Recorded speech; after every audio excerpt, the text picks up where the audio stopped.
With the imminent legalisation of same-sex marriage here in Australia and Christmas just around the corner, there has never been a better time to continue on my Golden Gaytime rampage. There has been many reincarnations of the Golden Gaytime flavours across multiple dessert social medias, whether that be in the form of donuts, cakes and other desserts, so I went even further than that and tried to work out what hasn't been done yet, and I thought, let's make it a little woggy, we'll make a Golden Gaytime Tiramisu-THANG.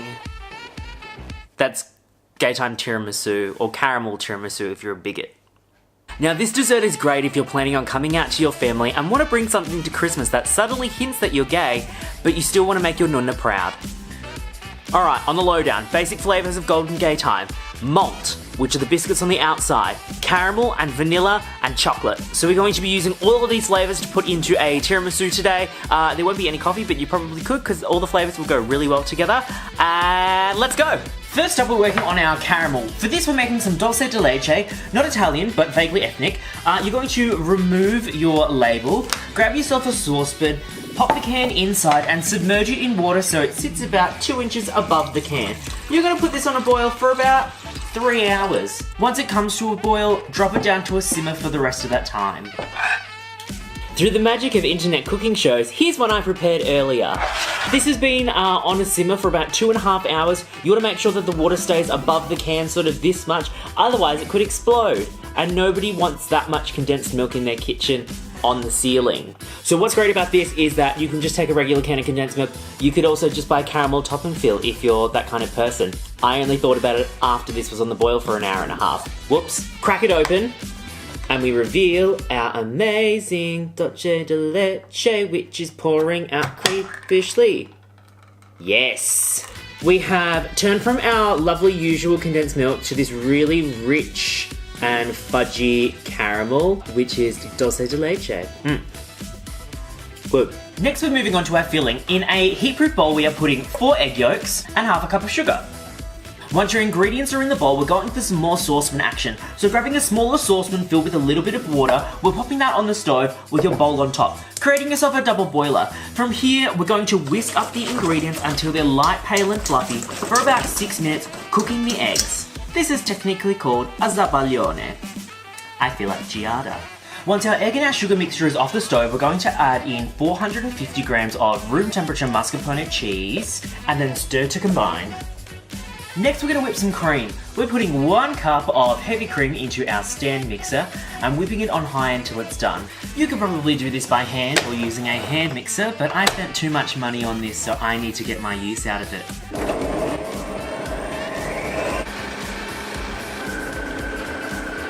Now at the stage where we want to start incorporating our caramel into our filling.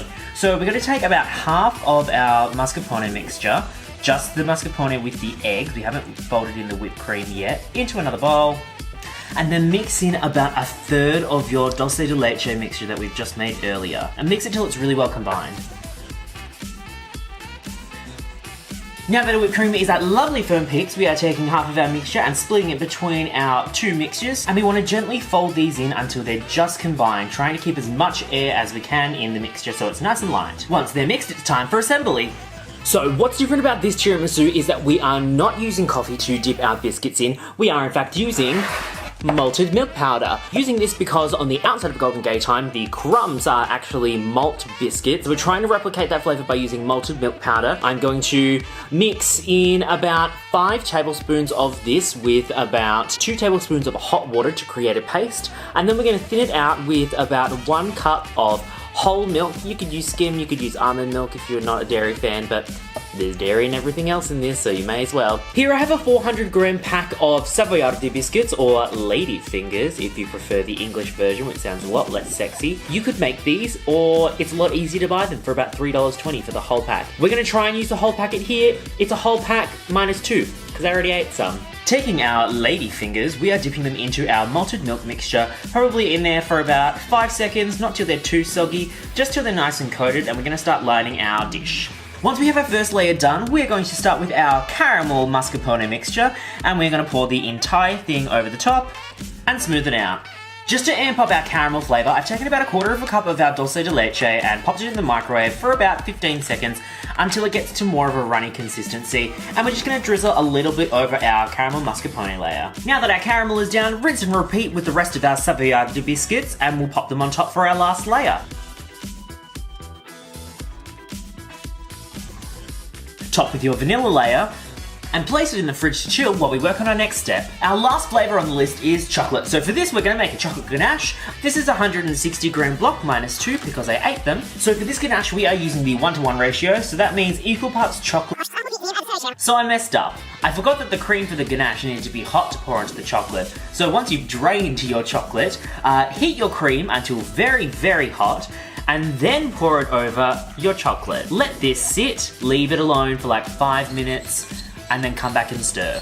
She's a natural brown.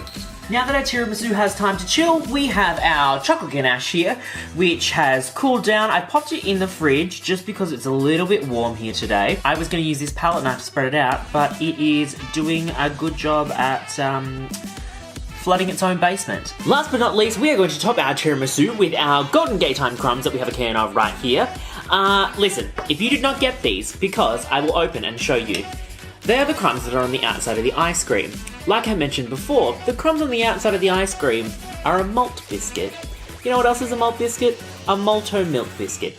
These, once eaten by the spoonful, are identical to malt-o-milk biscuits. So if you don't have these, crush up some malt-o-milks. Same thing. Literally exactly the same. Get and sprinkle them on top.